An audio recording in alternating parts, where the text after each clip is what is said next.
March 21 வெள்ளிக்கிழமை. ஜீவனும் பரிபூரணமும்.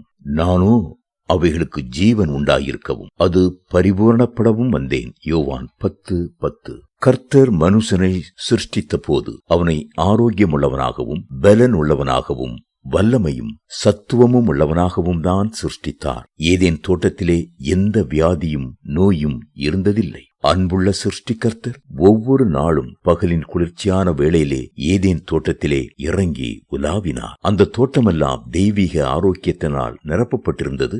மனுஷனுக்கு தெய்வீக ஆரோக்கியத்தை கொடுக்கும்படியாக ஏதேன் தோட்டத்திலே ஜீவ விருட்சத்தை கர்த்தர் முளைக்க பண்ணினார். அவன் ஜீவ விருட்சத்தின் கனியை சாப்பிட்டு ஜீவனிலே வளர்ந்து ஜீவனிலே ஆளுகை செய்ய வேண்டும் என்பதே கர்த்தருடைய விருப்பமாயிருந்தது.